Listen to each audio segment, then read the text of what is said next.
Olá amigos, o chassi do Scorpio foi ajustado para oferecer conforto. O carro simplesmente flutua em superfícies irregulares. Suportes MacPherson simples ou reais foram instalados no eixo dianteiro do carro de primeira geração.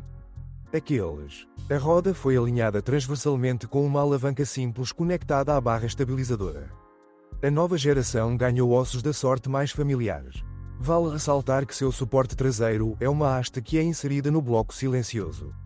A roda passou a ser guiada com mais precisão, sem mencionar um aumento significativo na vida útil da suspensão.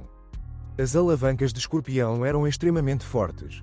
Nenhuma chapa estampada como os carros modernos, apenas um molde honesto. Hoje, os braços de controle dianteiro são fornecidos, entre outras coisas, pelos chineses. Mas é melhor evitar esse produto, pois essas alavancas não são da melhor qualidade. Os análogos do SR-Line provaram ser muito melhores. O maior problema está nos amortecedores dianteiros, que são difíceis de encontrar.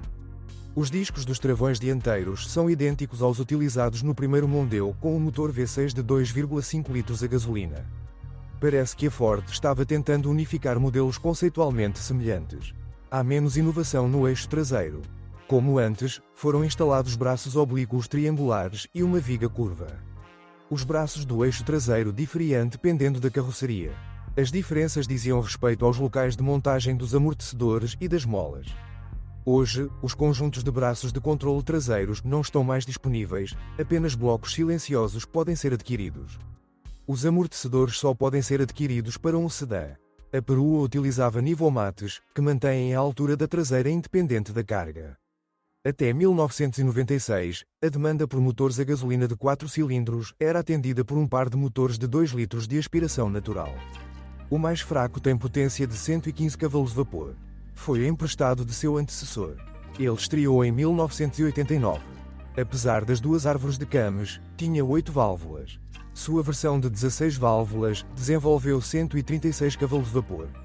O Ford Scorpio 2, em comparação com o seu antecessor, ganhou algum peso. Se na edição anterior o 2,0 de 8 válvulas tinha boa dinâmica, aqui passou por momentos difíceis.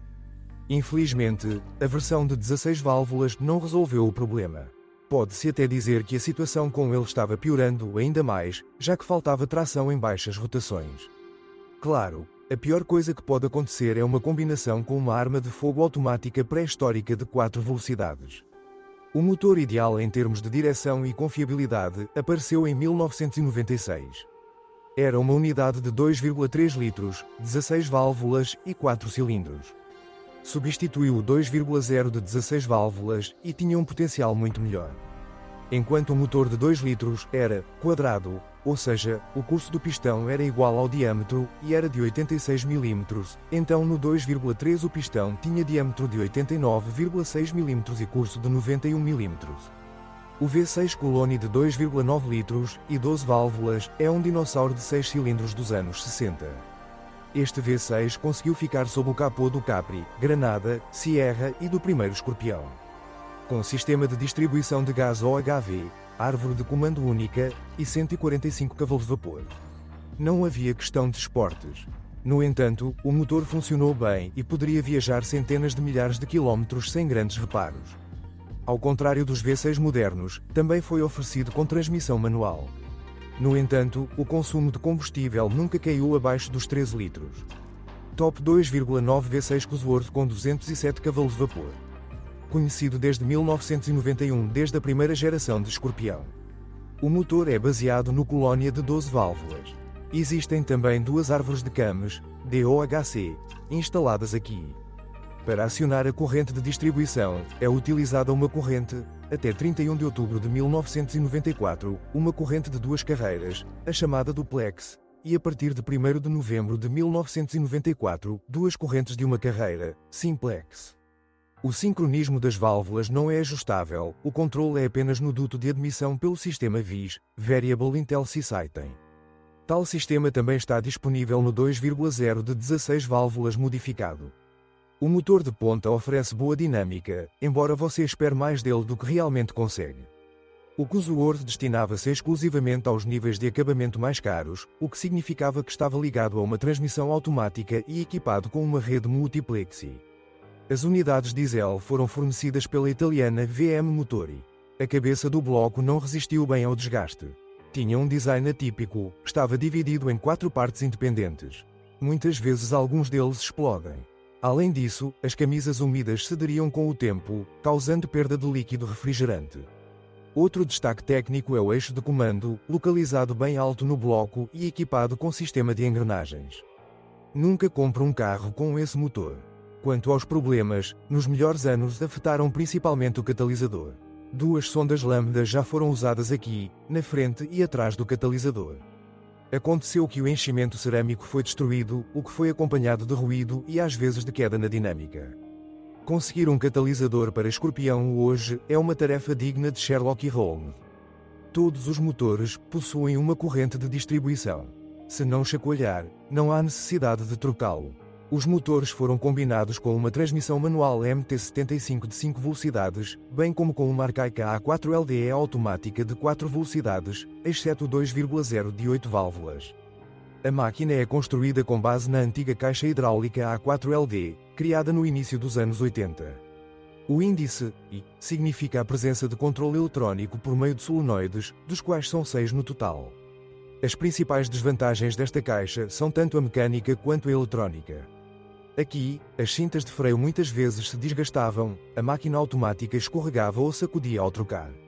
Considerando que a unidade de controle da transmissão é muito mesquinha com informações e praticamente não possui opções de diagnóstico, é sempre necessário desmontar a transmissão automática para encontrar as causas do mau funcionamento. Felizmente, quase todas as peças de reposição ainda estão disponíveis hoje. O óleo da transmissão automática deve ser trocado a cada 30 a 40 mil km. Além disso, é necessário limpar regularmente o radiador de óleo contra sujeira e cotão. Se você perguntar aos proprietários de Escorpião hoje quais problemas eles enfrentam, na maioria das vezes ouvirá menções sobre corrosão e problemas elétricos. Além disso, é bastante difícil encontrar peças de reposição para o modelo de segunda geração. Procurar um carro no mercado secundário não é menos difícil. Os Fords antigos tinham proteção contra corrosão medíocre. Escorpião não foi exceção. A ferrugem geralmente ataca primeiro os paralamas traseiros. Encontrar um exemplar que não apresente manchas vermelhas é uma tarefa quase sobre-humana. Mesmo os espécimes bem preservados são afetados pela peste marrom. Os limites também são suscetíveis à corrosão. Além disso, corrói as vigas sob o piso traseiro e o reforço do piso no ponto de fixação dos trilhos dos bancos dianteiros. As portas na área de solda também são suscetíveis à peste marrom.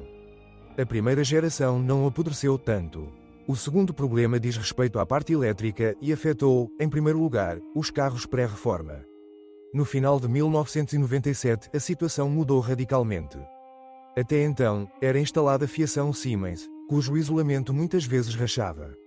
Isso levou a curtos circuitos e o equipamento elétrico literalmente ganhou vida própria. Hoje, substituir o chicote elétrico por um novo está fora de questão. Resta procurar um eletricista cuidadoso e paciente. A segunda causa de falhas elétricas é a entrada de umidade na caixa de fusíveis e relés. Em todas as modificações eles estão localizados no compartimento do motor. Nas versões top há outra caixa de fusíveis localizada na cabine. Abriga os fusíveis e relés do ar-condicionado automático de zona dupla, direção hidráulica Servotronic, para-brisa aquecido, acionamento elétrico e bancos dianteiros aquecidos. Às vezes, o relé do imobilizador instalado no painel também falha. Você pode simplesmente retirá-lo e substituí-lo. Alguns fabricantes começaram a migrar para redes de distribuição multiplexi em meados dos anos 90. Por exemplo, a PSA fez isso em 1994, quando atualizou o Citroën XM e o Peugeot 605 com motores de 6 cilindros de última geração, resultando em maior confiabilidade de manuseio.